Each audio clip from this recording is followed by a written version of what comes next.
21 আগষ্টৰ পৰা প্ৰত্যেক মাহতে 20টা 30টাকৈ সমষ্টিত আমি মহিলাসকলৰ আত্মসহায়ক গোটৰ সদস্যসকলক 10,000 টকা বিলাবৰ বাবেও বা প্ৰদান কৰাৰ বাবেও আমাৰ যি আঁচনি সেই আঁচনি আমি 21 আগষ্টৰ পৰা বাস্তৱত ৰূপায়ণ কৰাৰ কামত আমি আগবাঢ়িম। অৰুণোদয় 3 আঁচনি যাক আমি 17 ছেপ্টেম্বৰৰ পৰা ৰূপায়ণ কৰিম।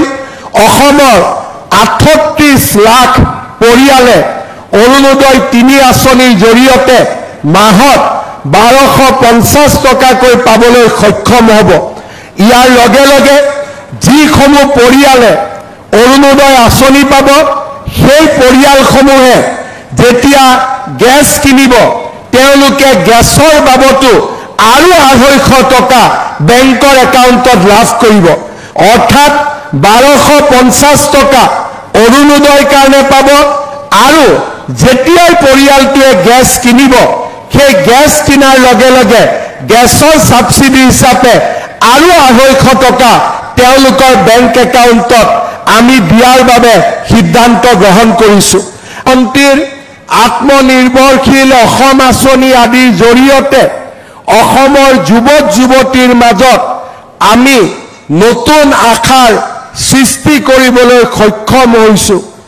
আজি আমাৰ ৰাজ্যখনত দৰিদ্ৰ আৰু মধ্যবিত্ত জনগণৰ বাবে চৰকাৰী আঁচনিসমূহে এক আশাৰ কিৰণ হিচাপে থিয় দিছে। আজি আমাৰ ৰাজ্যখনত অৰুণোদয় 3 আঁচনি যাক আমি 17 ছেপ্টেম্বৰৰ পৰা ৰূপায়ণ কৰিম। অসমৰ 38 লাখ পৰিয়ালে অৰুণোদয় 3 আঁচনিৰ জৰিয়তে মাহত 1250 টকাকৈ পাবলৈ সক্ষম হ'ব। ইয়াৰ লগে লগে যিসমূহ পৰিয়ালে অৰুণোদয় আঁচনি পাব সেই পৰিয়ালসমূহে যেতিয়া গেছ কিনিব তেওঁলোকে গেছৰ বাবতো আৰু 250 টকা বেংকৰ একাউণ্টত লাভ কৰিব। অৰ্থাৎ 1250 টকা অৰুণোদয়ৰ কাৰণে পাব আৰু যেতিয়াই পৰিয়ালটোৱে গেছ কিনিব সেই গেছ কিনাৰ লগে লগে গেছৰ সাবসিডি হিচাপে আৰু 250 টকা তেওঁলোকৰ বেংক একাউণ্টত আমি দিয়াৰ বাবে সিদ্ধান্ত গ্ৰহণ কৰিছোঁ।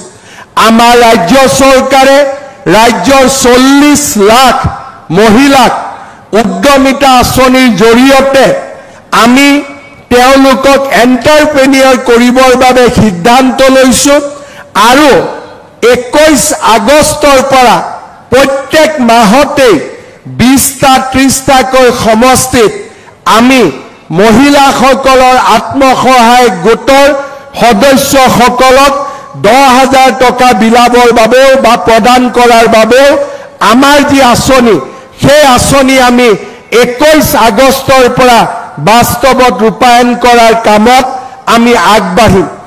এই বছৰৰে অক্টোবৰ মাহত 1 লাখ যুৱক যুৱতীয়ে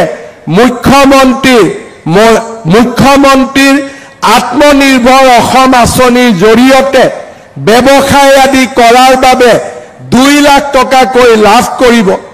এই বছৰৰ 10 অক্টোবৰ তাৰিখে প্ৰায় 60,000 যুৱক যুৱতীয়ে চৰকাৰী চাকৰি লাভ কৰিব। এই বছৰতে এনে ধৰণৰ ইনফ্ৰাষ্ট্ৰাকচাৰৰ পৰা আৰম্ভ কৰি দৰিদ্ৰ লোকৰ কল্যাণৰ পৰা যুৱক যুৱতীসকলৰ বাবে আমি এক নতুন পৰিৱেশ নিৰ্মাণৰ বাবে যি চেষ্টা কৰিছিলোঁ তাক আজি আমি ধৰাতললৈ লৈ আহিম। মই